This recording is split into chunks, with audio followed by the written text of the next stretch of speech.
namoonni aarii keessa galanii warra waliin hojjetu sanis miidhanii deebi'anii mootii ofii isaaniif illee yeroo lubbootti dhaban namoota hedduutu jira. Egaa obboleessi kunis kan ta'e taateen kun biyya Yemenii keessattidha. Mana tokko keessa waggaa 10 hojjeteetu sana booda gaafa qarshii isaa gaafatu qarshii isaa didanii yommuu isaan qarshii isaa kafaluu didanitti haadha manaa fi abbaa manaa bakka tokkotti bakka isaan jiranitti waraanee ajjeese. Ergasii innis ajjeeffame jechuudha. Waan hedduu akka garaa nama nyaattudha dhugaa dubbachuudhaa fi jireenyi biyya ormaa bu'aa ce'ii hedduu qabdi. Ashama harka fuunee jirra jirtu bakka jirteetti nageenya waaqayyoo isiniif haa baay'atu. Warroonni chaanala kana faaraa taate subscribe gochuun gara maatii kootti dabalamaa. Warroonni maatii kootis taatanii hordoftan guddaa galatoomaa isiniin jedha. Egaa viidiyoo hedduu nama gaddisiisuunidha har'a kan walitti deebine jechuudha. Yeroo ammaa kana keessatti wanta nama gaddisiisu malee wanti nama gammachiisu jedhamee yaadamu. Yeroo kamiyyuu oduu gaddaati jechuudha. Kan dhageenyus kan agarrus waan ta'edha. Egaa taateen kun kan ta'e biyya Yemen keessatti akka ta'edha. Viidiyoo kana kan gallakkifame guyyaa har'aati jechuudha. Har'a ingirii Jumaadha. Viidiyoo kana kanan hojjechaa jiru ani Jumaa galgala jechuudha. Viidiyoon kun ammaadha kan gallakkifame galgala kana jechuudha. Taateen kun kan ta'e biyya Yemen keessatti akka ta'edha. Obboleessi kun waggaa 10 mana tokko keessa hojjete. Erga waggaa 10 mana tokko keessa hojjete damooza isaa yeroo gaafatutti damooza isaa hin kennaniif jechuudha. Warri isaan bira hojjetan kuni waan baay'ee tokko nama dhiboodha. Namni waggaa 10 dirasii mana tokko keessa hojjete waggaa 10 dirasii damooza isaa dhoowwachuu jechuun baay'ee tokko ulfaata jechuudha. Baay'ee tokko nama gaddisiisa. Nuti kan hojjennuuf hojjennee argachuuf kan arganne sanis immoo biyyatti ergachuuf maaliif itti haajamama. Isaan bira sila nuti teenyuuf birriin suni itti hin haajamnu jechuu miti jechuudha. Garuu tokkoon isaanii immoo warroonni akkasitti yaadanis ni jiru jechuudha. Erga waggaa 10 isaan bira hojjetee yeroo baay'ee qarshii kana irra deddeebi'ee isaan gaafachaa ture. Isaan qarshii kana kennuuf waan hin dandeenyeef namni kun aarii keessa galeetu bakka isaan rafanii jiranitti haadha manaatii fi abbaa manaa waraanee ajjeese jechuudha. Erga jara kana ajjeesee mucaan kunis deebi'amee akka ajjeeffamettidha kan dubbatan jechuudha. Warroonni isa bira jiranii akka innis deebi'amee ajjeeffamettidha jechuudha. Namni kunis haala saqqaaqii ta'een haala nama jibbisiisuun haala sukkanneensaa ta'een deebi'anii nama kanallee kan ajjeesan jechuudha. Egaa jireenya biyya ormaa keessatti naatoon tokkollee hin jiru.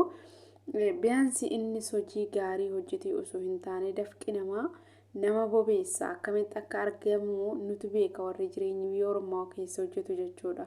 Akka salphaatti miti nuti uffatanii daa'imti xiqqaan guddaan nu ergatee ziqqi jennee biraa beelofnee biraa dheebonnee biraa daarree waa hedduu taaneetu qarshii arganna jechuudha. Gaafa qarshii san arganneetu immoo isaan gaafanne isaan irraa dhabnu sirriidha. Miira keessa nama galcha. Namni aaruu danda'a. Murtoo hin taane murteessuu danda'an jechuudha. Haa ta'u malee garuu lubbuu namaa baasanii jiraachuun akka hin jiraannillee yaaduun barbaachisaadha. Egaa yeroo aaran keessatti immoo seexannillee nama dogongorsiiste dhalli namaa waan hin taane raawwata jechuudha. Isallee waaqayyo lubbuu haa maaru warra du'an jechuudha. Isallee waaqayyo lubbuu haa maaru yaa baay'ee ulfaata jechuudha. Bicha gochi kun biyyoota Yemenii qofatti osoo hin taane biyya Arabaa keessatti illee gocha akkanaa ni jira. Yaa kan obsaniiti mootii birrii sanis dhabanii rabbitti kennatanii gara biyya ofii harka qullaa galanis ni jiru. Kan lubbuu ofiitis dhaban ni jiru. Baay'ee tokko ulfaata. Jireenya biyya ormaa keessatti bu'aa ce'ii hedduutu jira jechuudha. Waa hedduu dabarsamneeti kan hojjetamu jechuudha. Darbee keessattuu warra qaamaa hin qabne warra badanii ala hojjetan irratti gochi akkanaa kun ni mul'ata jechuudha. Isaan hojjetanii gaafa yeroo isaan ji'a takkaas ta'u lamaas ta'u gaafa isaan birrii ittiin dhabantu jira jechuudha. Araba biratti bicha rakkoon jireenyi biyya ormaa keessatti jiru rakkina salphaa miti. Hanga fedheeyyuu haa ta'uuti birriin har'a dhabuu dandeenya garuu lubbuu keenya yoo dabarsine yookiin immoo lubbuu namaa gaafa baasne lubbuun teenyas bahuu dandeessi. Akkasumas immoo nuti birrii hin nyaannaaf jennee aarru sanillee osoo hin nyaatin ofiifillee jireenya hamaa keessa of galchinee waan hin taane keessa of galchineetu ofii keenyallee miidhaa ofirraan geenya jechuudha. Hanga danda'ameen uumaa keenya kadhachaa waaqayyoon akka obsanuuf kennuuf rabbiin keenya kadhachaatu wanta nutti dhufe tokko obsuun dirqama. Akkasumallee gaafa isaan maallaqa nu dhoowwatan waggaa 10 bira taa'uun hin barbaachisu. Ji'a 2-3 erga ilaalanii booda biyaansi mukkeen biraa yoo jiraachuu baate gara biyya ofii galanii kadhataniillee yoo nyaatan homaa jechuu miti jechuudha. Lubbuu namaatis balleessuun cubbuu guddaadha. Kanaaf rabbii waan akkanaa kana isin haa oolchu hunduma keenya iyyuu hedduutu akka nama gaddisiisa jechuudha. Waan baay'ee ulfaatudha. Waggaa 10 namni dadhabee har'a jireenya isaa gaafa akkana ta'u baay'ee ulfaata jechuudha. Baay'ee nama gaddisiisallee baay'ee qalbii nama cabsallee dubbachuudhaafillee baay'ee namatti ulfaata jechuudha. Kan hunda namni biyya ormaa keessatti har'a kanan hojjedhu tana boruun itti boqadha jedheetu namni kun hojjechaatii ture jechuudha. Gin ta'eeyyuummoo hin milkoofne lubbuu warraatis dhabsiisee ofii isaatis lubbuu isaa dhabee jira jechuudha. Waggaa 10 erga isaan bira ture.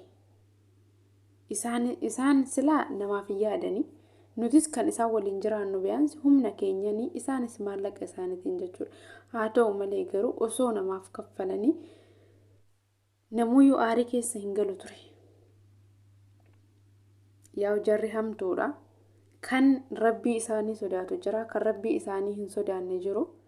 Bichaa hunduma namaayyuu mootii waaqayyoon haa qajeelchu. Obboleessa keenyallee waaqayyoon lubbuu isaa haa maaru. Haalli inni ittiin ajjeeffame haala saqqaaqii akka ta'e osoo dhagaadhaan qaxaqqatamu akka lubbuun isaa keessaa baatedha kan dubbatame jechuudha. Hedduutu akka garaa nama nyaata. Viidiyoo kana seentanii ilaaluu dandeessanii daqiiqaadhaan booda duraadha kan gallakkifame jechuudha. Waan hedduutu akka garaa nama nyaatu, waan hedduutu akka nama gaddisiisudha jechuudha. Rabbiin waan akkana kana isin haa oolchu. Hanga fedheeyyuu jireenya keenya keessatti wanti tokko yoo nu mudate murtoo hin taane murteessuun gaarii miti jechuudha. Kanatti aansee mootu viidiyoo birootiin walitti deebinee jirra.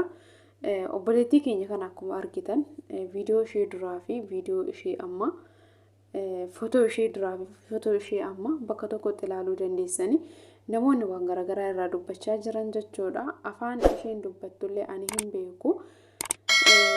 Garuu micattii kana yeroo geemii taphattu adabamteetu akkas taatee warroonni irraa dubbatanis jiru. Akkasumallee mootii waan isheen islaama taatee geemii taphattu irratti obboleessi ishee waan itti aareef obboleessa ishee turukutee akkana taate jechaatidha kan jiran jechuudha. Egaa akkuma footoo irratti argaa jirtanu kuni fiila tabalashee yookiin mootii wanta tokko dibattee waan tabalashee hin fakkaatu rukuttaa fakkaata. Akkasumallee dhiiga gurraacha eetii jira. Baay'ee tokko ulfaata jechuudha. Obboleessi obboleettii isaa gorsee deebisuu qaba malee uleedhaan qajeelchuu hin qaba jedhee hin yaadu. Yeroo ammaa kana keessatti uleen dhala namaa mitiiti harree irraayyuu uleen haftee jirti jechuudha. Kanaaf uleen nama hin qajeelchu. Uleen nama deebisuu hin danda'u gaafa namni badi jechuudha. Haala kanaan obboleettii isaa har'a akkana godheetu deebi'ee mootii har'allee haala kanaan booda innumtuyyuu itti tsatsatuu ta'a. Gorsee gorsisiisee deebisuun ni danda'ama jechuudha. Maaliif dhala namaati namni sammuun isaa dalagu tokko waan dogongore yookiin immoo badii raawwate san irraa hin deebi'u jechuun hin danda'amu. Namni kamiyyuu hin dogongora, daa'ummaa hin qabdu, dubartii hangana geessudha, dubartii guddoodha. Dubartiin kun har'a amantaan ishee hin eeyyamuu fi gocha isheen gootu yoo ta'e biyaansi isheenuu uumaa ishee sodaattee deebi'uu qabdi ture. Erga saniyyuu hin goone mootu adeemsa keessa gorsuudhaan gorsisiisuudhaan sirreessuu qaba malee haala kanaan obboleettiin isaa akka kanatti daaraaf daakuu taatutti tumuu hin qabu jechuudha. Dhiironni yeroo baay'ee garaa jabaatu isa dhugaa dubbachuudhaaf yaa hunda osoo hin taane tokko tokko hanga kana hunda dhalli namaa akkanatti nama tumu keessattuu koodii ofii abbaa fedhee yoo haa ta'u akkanatti nama rukutu jechuun maal jechuudha dhugaa namni maaf akka garaa walitti jabaate hin beeku. Maalitti fakkaate garuu yeroo akkasitti rukutu san dhugaa baay'ee tokko ulfaata.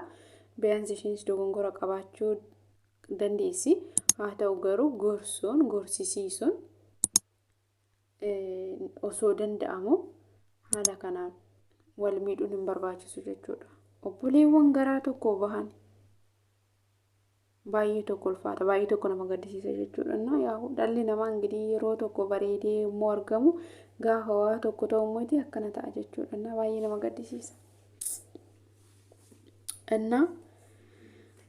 Waaqayyoon waan akkanaallee nu haa oolchuu obboleessa keenya illee waaqayyoon lubbuu haa maaruuf balaa akkanaa taatee akkanaa waaqayyoon nu haa oolchuu gaafa damooza ofii dhoowwataman illee ji'a 2-3 ilaalanii mana jijjiirrachuu yookiin gara biyya ofii galuun illee furmaata guddaadha. Qarshiin nuti hojjetee fide malee qarshiin nu hojjettee hin fidu kanatti amanuu qabna. Sirriidha namatti dhagahama nama aarsaa yeroo saniif murtoon taane keessa nama galchaa haa ta'u malee garuu dhaabbannee ilaaluun baay'ee barbaachisaadha. Nama yoo miine nuti hoo teenyee nyaachuu hin dandeenya jiraachuu hin dandeenya nutis maal taana jennee